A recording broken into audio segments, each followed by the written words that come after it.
Donc là, il s'agit de faire quelques conversions. Donc d'abord, dans les masses volumiques, donc on souhaite convertir 1500 grammes par litre en kilogrammes par mètre cube. Donc d'abord, on va l'écrire sous cette forme-ci. Donc gramme point litre moins 1, c'est comme écrire gramme slash litre, ça c'est l'ancienne notation. Et on va remplacer gramme par 10 moins 3 kg, car 1 gramme c'est 10 moins 3 kg. On va remplacer 1 litre par 10 moins 3 mètres cubes. Donc on se rappellera que 1 litre c'est 10 moins 3 mètres cubes. Ce qui fait qu'en haut et en bas, les 10 moins 3 s'enlèvent et qu'il nous reste 1500 kg par mètre cube que j'ai écrit avec la nouvelle façon en mettant point moins 3. Après ici, 1,800 g par millilitre, on doit mettre en grammes par mètre cube. On l'écrit comme tout à l'heure avec le slash. Ensuite, gramme, c'est comme 10 moins 3 kg. 1 millilitre, c'est 10 moins 3 litres. Là, j'ai gardé la même chose en haut et je vais convertir le litre en mètres cubes. Donc 1 litre, c'est 10 moins 3 mètres cubes. Ce qui fait que maintenant, j'ai 10 moins 3 en haut et en bas qui s'annulent. Il me reste 1,08 divisé par 10 moins 3. Et divisé par 10 moins 3, c'est comme multiplié par son inverse.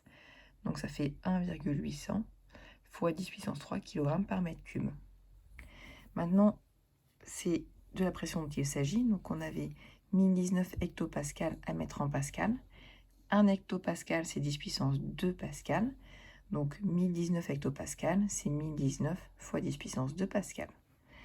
On avait en petit 4 1,186 bar à mettre en pascal. 1 bar, c'est 10 puissance 5 pascal.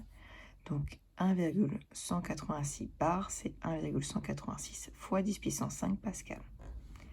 Là, c'était une surface. 100 mm² à mettre en mètre carré. Donc, quand c'est comme ça, vous allez remplacer millimètre carré par millimètre, parenthèse de tout au carré. Mathématiquement parlant, c'est la même chose. Les parenthèses ici ne servent à rien. Mais ça nous servira un peu plus tard. Ensuite, la sous-unité, milli, je la remplace par sa puissance de 10 correspondante. 1 mm, c'est 10 puissance moins 3 mètres. Et on garde toujours le carré là. Et d'après les maths, ici, quand vous avez une puissance, une parenthèse et une autre puissance, en fait, ça se multiplie. Donc là, on a moins 3 fois 2.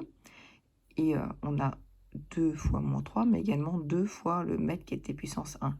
Ce qui nous fait 100, comme avant, fois 10 puissance moins 6 mètres carrés. Donc là, c'est la même méthode. On a 50 cm² qu'on va mettre en mètres carrés. Ça fait donc 50 cm², je mets la parenthèse fictive. Le centi, je vais le remplacer par sa puissance de 10. Centi, c'est comme 10 moins 2. Ensuite, au niveau du carré, donc le carré, il va se mettre ici et ici. Donc là, ça fera moins 2 fois 2.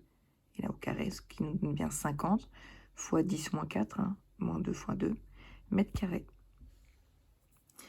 En 7, on avait 200 décimètres cubes qu'on voulait mettre en mètres cubes. On écrit 200 décimètres cubes avec la parenthèse fictive ici. On remplace le déci par sa puissance de 10. 1 décimètre, c'est 10 moins 1 mètre. Ensuite, on a la parenthèse. Donc, moins 1 fois 3 et le 3 qu'on met ici. Ça fait 200, 10 moins 3 mètres cubes. En 8, on avait 150 km cubes à mettre en mètres cubes. Donc, encore une fois, on réécrit avec le kilomètre cube, avec les parenthèses fictives. Le kilo, je vais le transformer en sa puissance de 10 correspondante.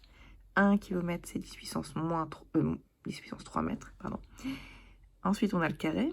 Donc, on va développer ici et ici. Ça fait 3 fois 3, donc 9. Et puissance 3 sur le mètre.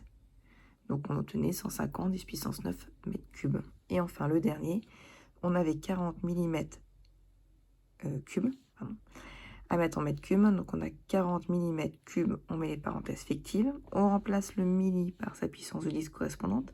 1 mm, c'est 10 moins 3 mètres. Ensuite, le cube se développe partout. Donc là, on a moins 3 fois 3, moins 9. Et mètres cubes.